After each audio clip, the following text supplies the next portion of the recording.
श्री कृष्ण ये कहते हैं त्रिविधम नरकस्य इदम द्वारम, तीन नरक के द्वार हैं और मनुष्य के अंदर ही है। नाशनमात्मनः, जो व्यक्ति के पतन का कारण होते हैं, ऊपर से उठाकर नीचे गिरा देते हैं। और तीनों के तीनों दुर्गुण व्यक्ति के अंदर हैं।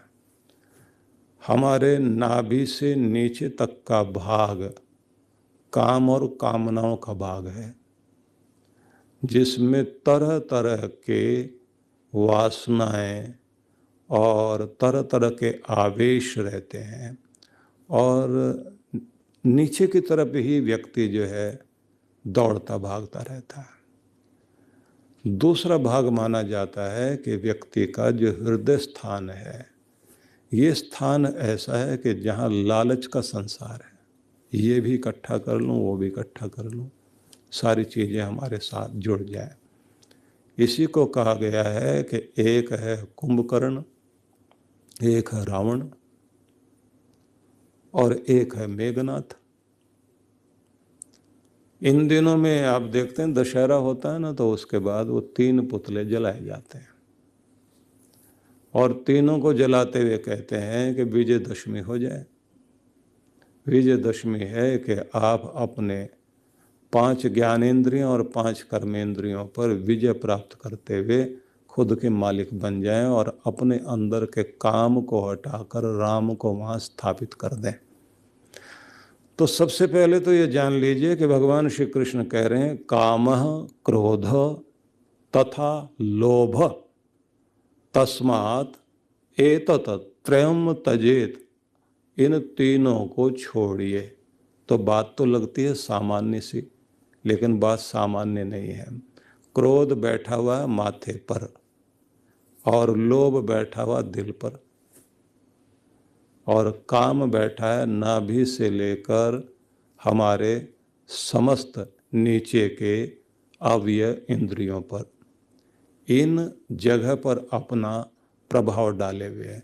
रीढ़ जहाँ से शुरू होती है उस स्थान को कहा जाता है ये कुंडलिनी का स्थान है, चित्ती शक्ति का स्थान है, ऊर्जा का वो स्थान है जिस स्थान में हमारी सारी एनर्जी संसार की विषय वासना कामना इच्छा इस सब में लगी रहती है।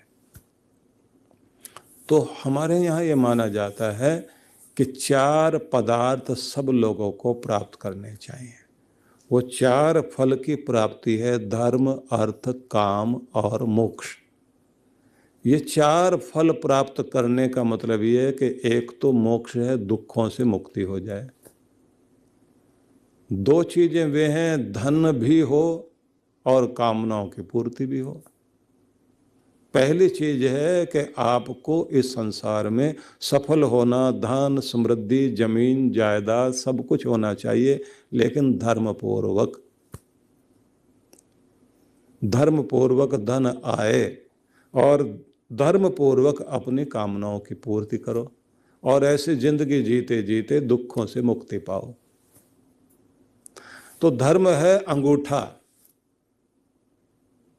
धर्म है विश्वास।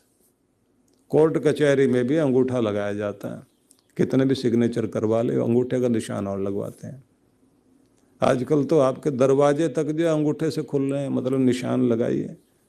आपके आधार कार्ड में भी ले जा करके उन्होंने कह दिया यही लगाना। बाकी तो आजकल लाइक करने में भी ये चल पड़ा। उससे पहले तो ये ऐसे से हिला देने का मतलब ही गलत होता था, झगड़े हो जाते थे जहाँ किसी ने ऐसे से हिलाया।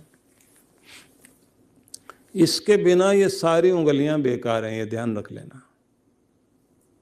अगर अंगूठा नहीं है तो इन उंगलियों का कोई फायदा नहीं है।